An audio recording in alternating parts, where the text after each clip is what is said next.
When experts analyze a person's statement of what he or she witnessed or did, the experts say that the simple sentence is more likely a true one.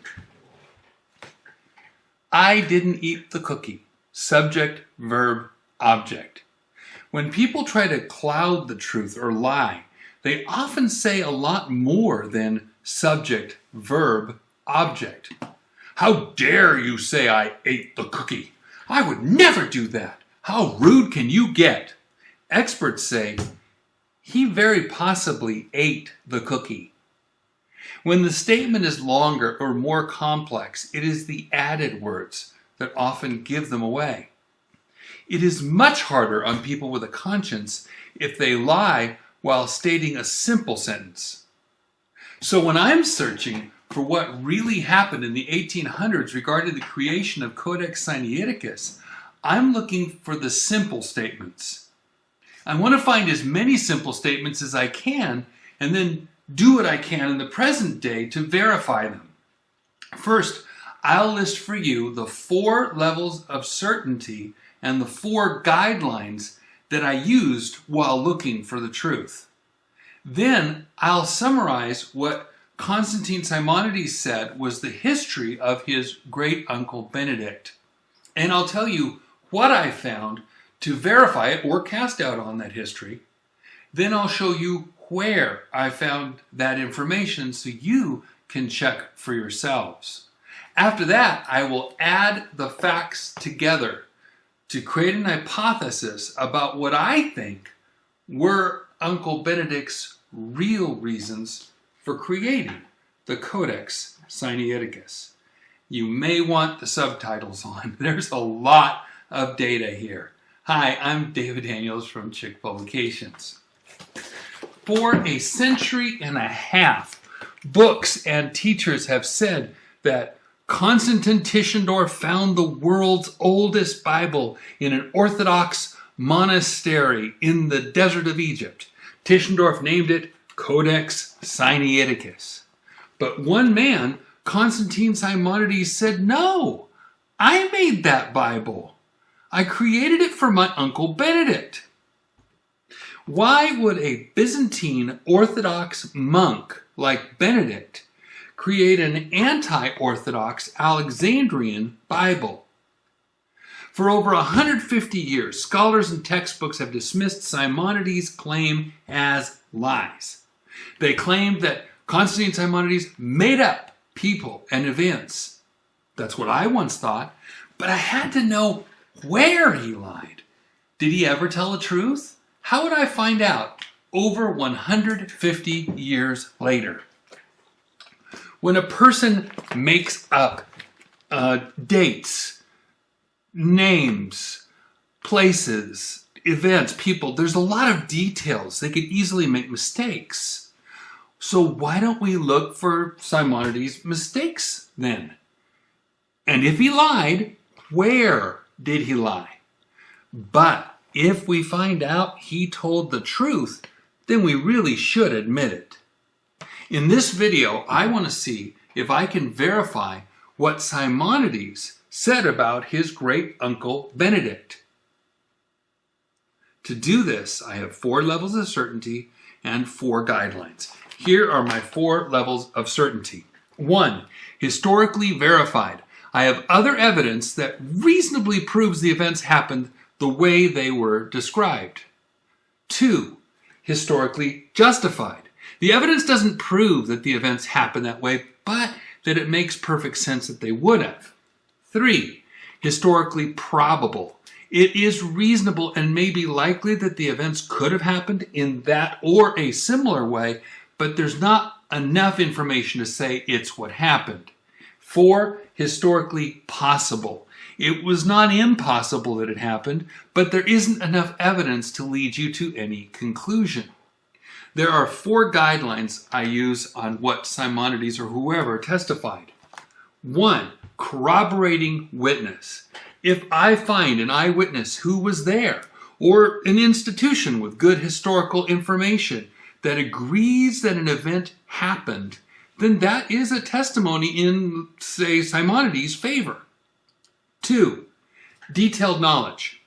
If I find that Simonides had detailed information about a place or event that most people likely would not have, that is an indication that either Simonides was there or that information came from someone who was there.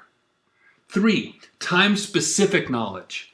If I find that Simonides lists events that happened for a limited amount of time within a narrow time frame, and the story lists specifics that were not common knowledge, that indicates that either Simonides was there at that time or that information came from someone who was there in that limited time frame. 4. Consistent actions or events. If someone's story tells about a person doing something that I can historically find him doing in another place around that time, then we can say this event is consistent with his behavior and therefore plausible. The higher we're able to go up the list, the more probable or the more certain we'll be as far as we're able to tell in 2018. Why is this important? Realize that most of our professors, Bible teachers, and ministers were taught to believe the lies about Tischendorf. We were expected to believe the story about the great Tischendorf and his discovery of Sinaiticus, the world's oldest and best Bible. It can get you ridiculed or even fired from some positions to even question it. I'm not telling you that your professor is wrong and you must believe me. I'm telling you that your professor was taught wrong and proving it. We're building a foundation for a body of evidence to get to the truth.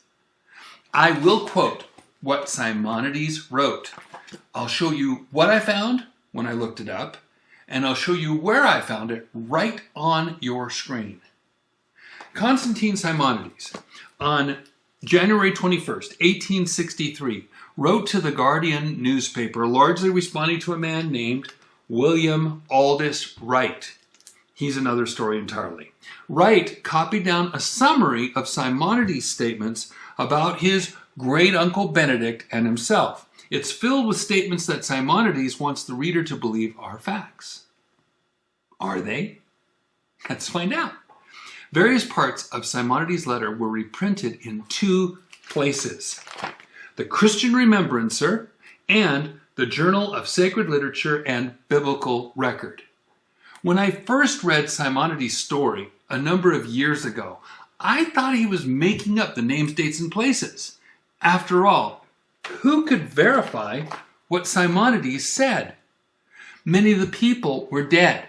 Cities were destroyed. Evidence would have been hard to find to see whether he told the truth. Another thing, what reason would I have to doubt W.A. Wright? I have some of his books on the King James. Then there's Frederick Scribner. He published a Greek text to go with the King James Bible, and his book said Simonides was a con man. These guys couldn't be wrong about Simonides, could they? How could I find out whether he really was a con man or not? Remember these principles. Liars lie even when they have nothing to lose by telling the truth. Honest people tell the truth, even if they've got lots to gain by lying. It would take something pretty big to get a generally honest person to lie.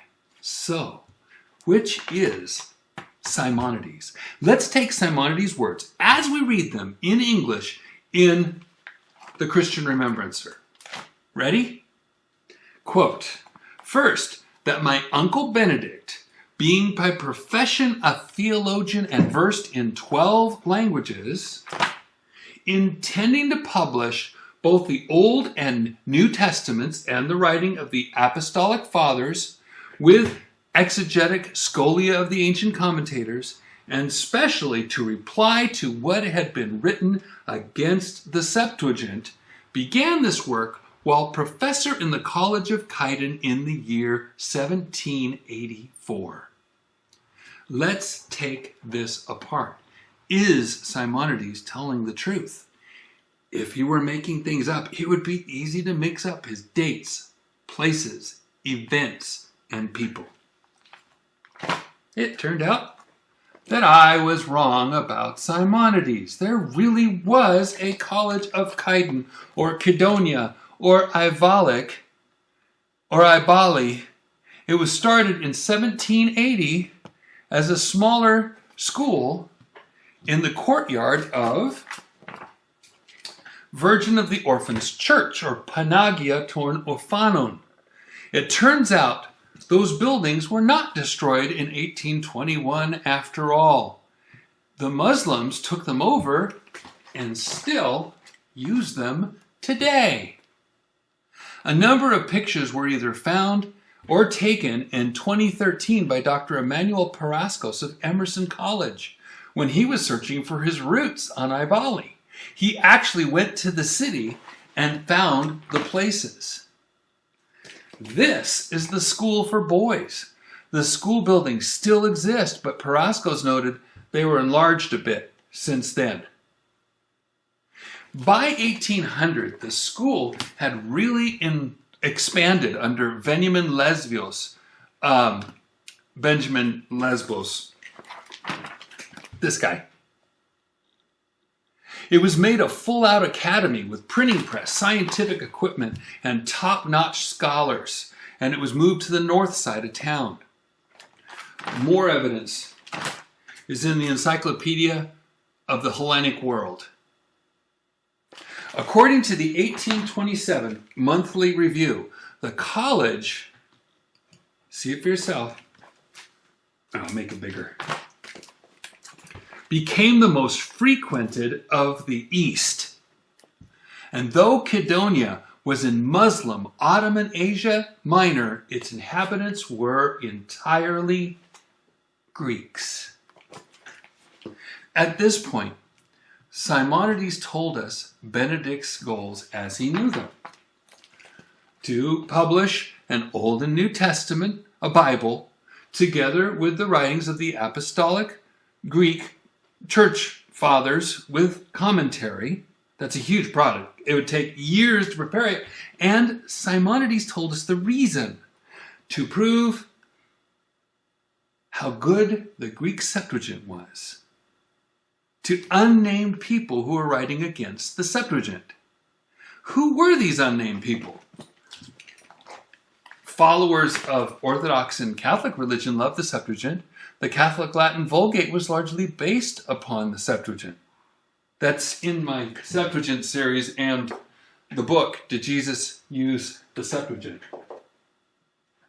So, who was Benedict talking about? There were two groups that were against the Orthodox Septuagint for completely different reasons. Bible-believing Protestants and Baptists, well, they knew the Septuagint isn't God's words. They trusted the preserved Hebrew Old Testament. They were against the Greek Septuagint and its changed words and added stories. And of course, they trust the preserved Greek New Testament. But as I showed you in the video, Simonides portrayed part 4, Raising Rebels. There was another movement. It was made up of Masons, revolutionaries, and Enlightenment thinkers, so-called. They knew that the current Orthodox Septuagint didn't support their narrative. They wanted a narrative of man rising to godhood.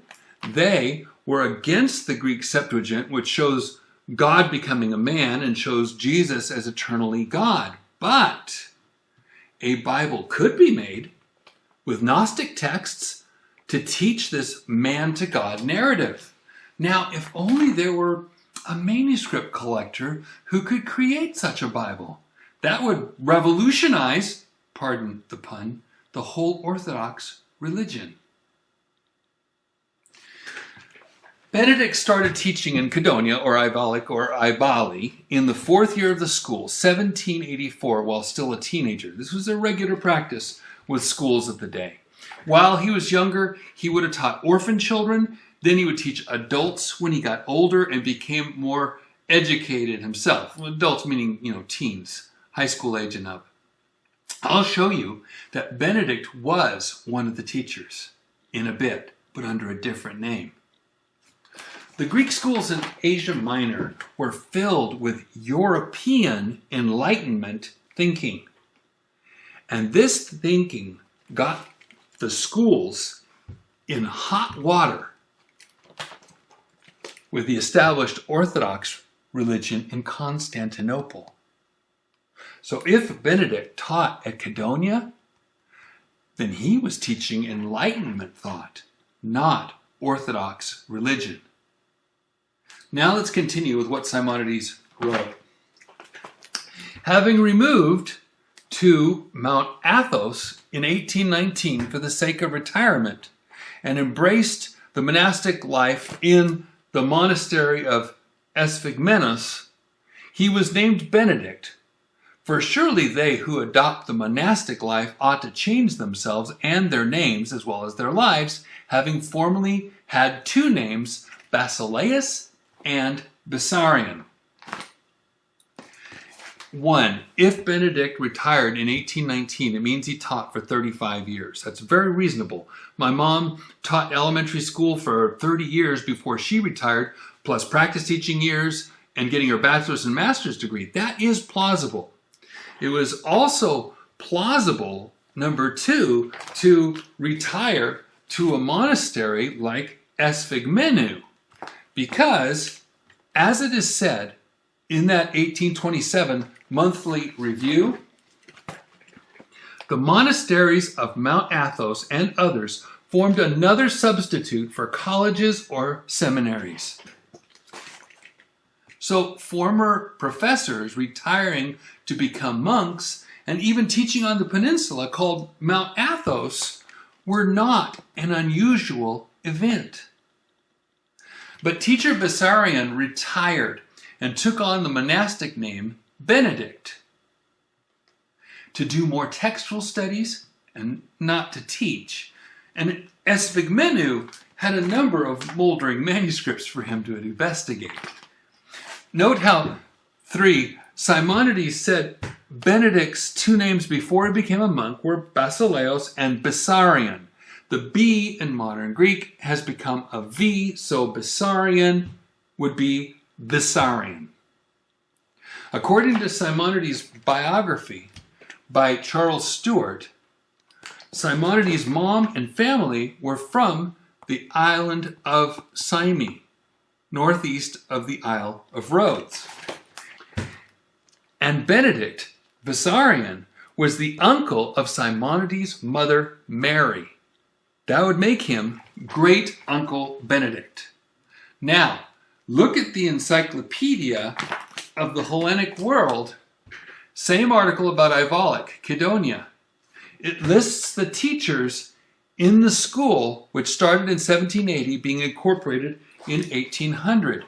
In the school, where there is also a library, taught Bessarion of Symi.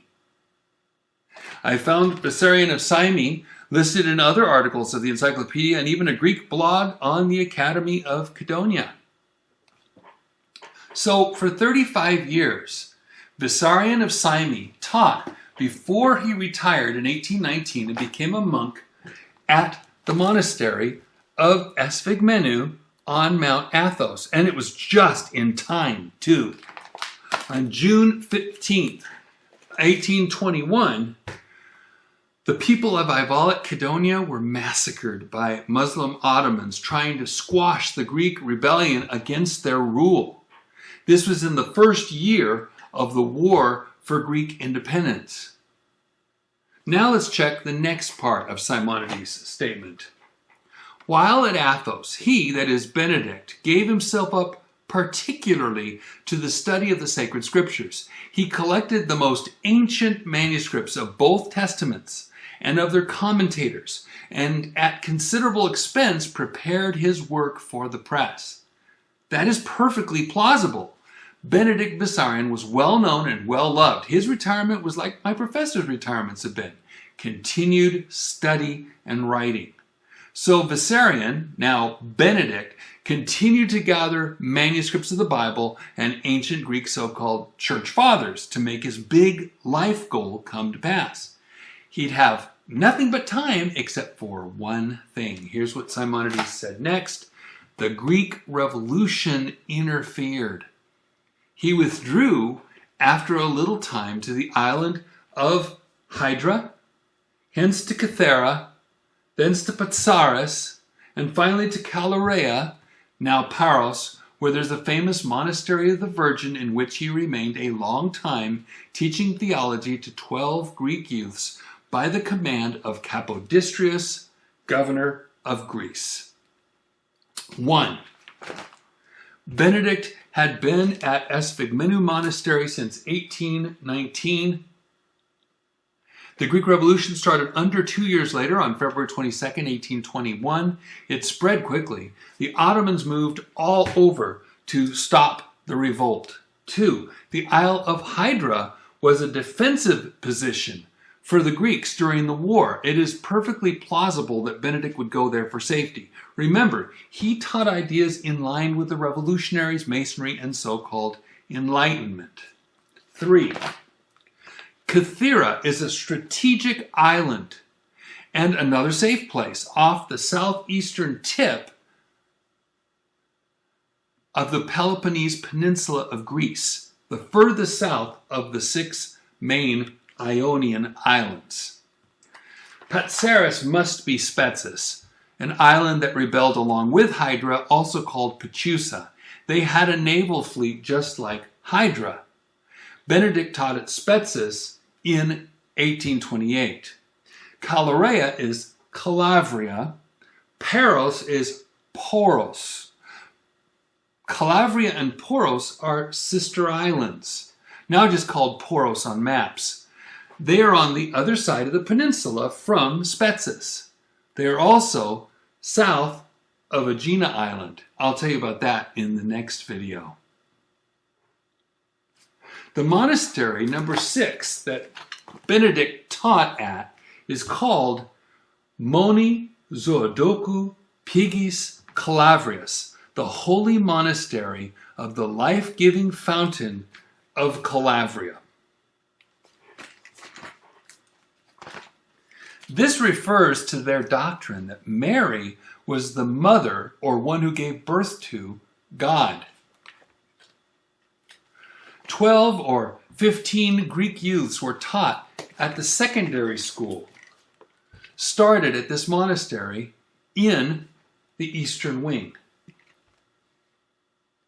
It was the first ecclesiastical secondary school, founded in 1830 by the command of Ioannis Capodistrias, the first governor of independent Greece.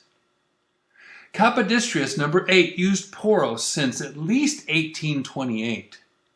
It is said that he received strength during the war by his devotion to the Mary icon at the Zoodoku Pigis Monastery. Capodistrias set up the first Greek navy at Poros. He also used Poros to meet with ambassadors from Great Britain, France, and Russia to negotiate what the borders of independent Greece would be. In 1830, Simonides' great-uncle Benedict sent a letter to Capodistrias asking that his native Symi and other islands be included in the borders of the new independent Greece. He may have actually handed the letter to Capodistrias. I mean, it looks like they are in the same building. But the other nations didn't agree. So Symi and the other Dodecanese islands remained under Ottoman control for another 80 years. Here's the last section we'll cover of Simonides' 1863 letter. After the assassination of the governor, he again removed to Mount Athos, where he continued until his death. On October 9th, 1831, Governor Capodistrias was assassinated. The monks disbanded the school and left Benedict free to leave Poros and return to Mount Athos, this time to Panteleimon Monastery, just like Simonides said. Let me stop right here. First, please note that I've been able to historically verify Using the 4 levels of certainty and the 4 guidelines, almost every single word Simonides said about his great uncle. That says a lot about Simonides' credibility. Nobody could have looked up all this information and gotten all these answers. It took years and generations of people to pick up the pieces and write about the events. It took until today, when we have access to online maps, photographs, histories, charts, digitized books and testimonies, not to mention translation software. Simonides could have made up a good half of all this, and nobody would have been able to tell until now. So Simonides had perfect opportunity to lie, but he didn't. That's not the way liars operate. Based on what you have just seen, now I'll tell you my theory about the real reason Benedict wrote what we call the Sinaiticus. Consider these facts. 1.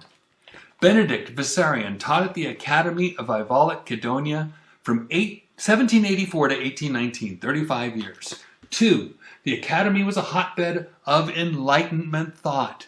3. 3 groups all had the same basic worldview: Enlightenment, Masons, and Revolutionaries. 4. Their worldview had man rising to godhood. 5. The present Bible was not useful to the movement. 6. Benedict Vissarion wanted to make a new Greek Bible and include certain Greek church fathers, including Barnabas and the Shepherd of Hermas. 7. The Shepherd of Hermas clearly had Jesus being adopted as God's son at his baptism, so Hermas fit the narrative. 8. Gnosticism was also about man becoming a god. 9. Gnostic New Testament writings lowered Jesus to just another man. 10. If the Bible were rewritten with Gnostic texts, it would teach man rising to godhood, just like Masonry, Enlightenment, and revolutionary thought. Where, who, and what he taught tells me that Benedict didn't want a Byzantine Orthodox Bible. He wanted a Gnostic Bible that would support the worldview of the Masons, Enlightenment thinkers, and revolutionaries. Benedict Vissarion spent 3 decades compiling a Gnostic-type Bible from whatever Gnostic manuscripts he could find. I believe he wanted to present it to the Russian Tsar as an alternative to their present Orthodox Bible. I believe Benedict created and compiled Sinaiticus to aid the revolution with an enlightened Greek Bible for a new Greek religion and a new enlightened Greek state.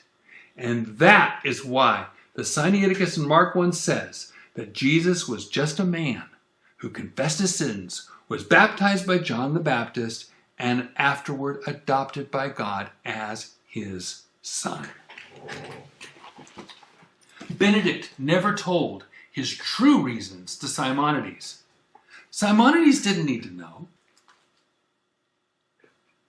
He just mentioned the need for a printing press. So dutiful Simonides would do the work, copying from ancient manuscripts into one new Gnostic Bible that Benedict believed would be copied and spread all over the world. This is the best theory I can find that fits the facts. In the next video, I will talk about Simonides' testimony about his own background. And then I'll show how this project was derailed, Simonides was betrayed, and someone else got hold of Sinaiticus. Until then, God bless you and have a wonderful day.